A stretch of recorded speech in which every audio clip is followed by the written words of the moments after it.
সেটা লিখেওছেন। তারপরে রাতের বেলা আপনার রুমে পাওয়ার কাট ছিল। ঋতব্রত ব্যানার্জি একটু আগে সমালোচনা করেছে গোটা বিষয়টার। আর কি কি অসহযোগিতা করলো আপনার সঙ্গে? দেখুন, আমি না মানে হোটেল কর্তৃপক্ষকে না কিছু বলবো না, কারণ এই প্রেশার, এই বিষয়টা বিজেপির মানে রন্ধ্রে রন্ধ্রে আছে। ওরা এটা করবে, এটা তো স্বাভাবিক।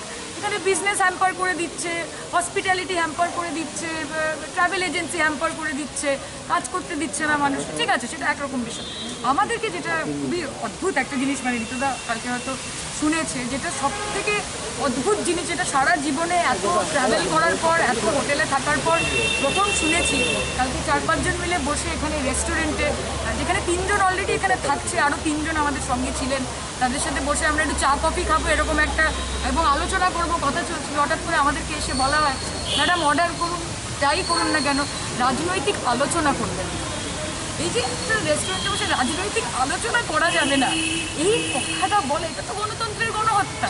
এই এক্সপোজার তো আমাদের কোনোদিনও হয়নি। আজকে বারবার কুণালদা, ঋতুদা সবাই একই কথা বলছে যে বেঙ্গল ইলেকশনে সবাই দেখেছে যে লোকাল ট্রেনে প্যাসেঞ্জারই করেছে বিজেপি।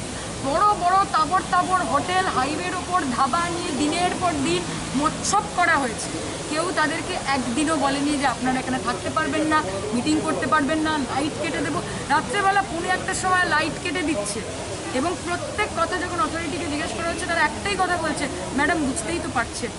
বুঝতে শুধু আমরা পারছি না, আমরা বুঝিয়ে দেবো কড়ায় ঘন্টায়। এবং সবথেকে বেশি এই মুহূর্তে ত্রিপুরার মানুষ বুঝতে পারছে যে কোন সরকারের হাতে তারা নিজেদের জীবনটা তুলে দিয়েছে, এবং এই সরকার সত্যি ত্রিপুরার মানুষের আর নেই।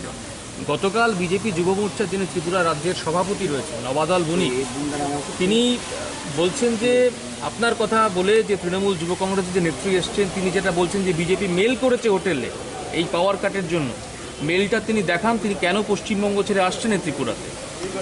তিনি কেন উনি নবাদল ঠিক করবেন যে আমি পশ্চিমবঙ্গ ছেড়ে কোথায় যাবো আর না যাবো? মানে এটা কি ওনার রাজ্য? ওনার নামে লেখা আছে? এসব বাজে কথা। নবাদলকে বলুন দল ভারী করতে, কারণ দল আর কিছুদিন পরে থাকবে না। একটাই দল থাকবে, সেটা মমতা বন্দ্যোপাধ্যায়ের দল। উনি যেখানে পা দেবেন সেখানে সরকার গঠন করবে। অফিসিয়ালি কি কেউ কোনোদিনও বলবে? আপনাকে ধমকি উমকি দিলে আপনি বলবেন ক্যামেরার সামনে যে আমাকে ধমকি দিয়েছে বিজেপি? বলবেন না তো। ওই আপনি জিজ্ঞেস করুন না, ওরা বলবেন বুঝতেই তো পারছে। বুঝে নিন তাহলে নিজেদের মতো করে, যেটা বোঝার আপনাদের। বিজেপির এসব ট্যাকটিক্স বাংলার ধোপে টেকে, বাংলার মা মানুষ তারা প্রত্যেকে কড়ায় গন্ডায় বুঝিয়ে দিয়েছে যে এসব অসভ্যতম, এসব স্বৈরাচার কোনো দিন মাথা পেতে বাংলার মানুষ তো নেয়নি, ত্রিপুরার মানুষও নেই। আরেকটা বিষয় ম্যাডাম, তৃণমূল কংগ্রেস এখানে কি নিজেদের কোনো এখনো পর্যন্ত অফিস তৈরি করার পরিকল্পনা নিয়েছে? দেখুন না কটা অফিস তৈরি হয়, শুধু সময়ের অপেক্ষা। অফিস তো হবেই, তার সঙ্গে সরকারও গঠন হবে, শুধু অফিস হবে না। আমি আমার যেটা বলা, পরিবর্তনের দরকার, এবং গোটা ভারতবর্ষ দেখেছে মমতা বন্দ্যোপাধ্যায়ের ফাইট, যে কীরকমভাবে মুখ্যমন্ত্রী হয়ে একটা প্রধানমন্ত্রীকে বসিয়ে দিতে পারে, সেটা একমাত্র মমতা বন্দ্যোপাধ্যায়ের পক্ষে সম্ভব, এবং ত্রিপুরাতেও আমরা এক্স্যাক্টলি সেটা করব, ত্রিপুরার মানুষকে সম্ভব। একটা শেষ কথা জিজ্ঞেস করি, অভিষেক বন্দ্যোপাধ্যায়কে বলেছেন এই গোটা অসহযোগিতার বিষয়টা। দেখুন, আমরা মানে আমাদের নেতৃত্ব কিন্তু সিপিএম এর মতো নয়, আমাদের নেতৃত্ব কিন্তু বিজেপির মতো নয় যে আমাদের বাচ্চাদেরকে লেলিয়ে দিচ্ছে এবং নিজেরা ঠান্ডা করে বসে হাওয়া খাচ্ছে। আপনারাও দেখেছেন যে যখন দেবাংশু, জয়া, এবং এটা তো কমপ্লেন করবো ওরকম বিষয় না। আমরা মমতা বন্দ্যোপাধ্যায়ের দল করি, আমরা সবাই নিজেরও যথেষ্ট পোক্ত, এবং সব কিছু আমরা সামাল দিতে প্রস্তুত। আমাদের সারাক্ষণ একগাদা স্কোয়াড নিয়ে ঘুরে বেড়াতে হয় না, আমরা কোনো কিছুর পরোয়া করি না। গণতন্ত্রে মানুষের ম্যান্ডেট হচ্ছে শেষ কথা। মানুষ দেখছে, মানুষ বুঝছে, সিনিয়র নেতৃত্ব নিজের মতো আমাদের ওপর চোখ রেখেছেন, তারা আমাদেরকে সাপোর্ট করছেন।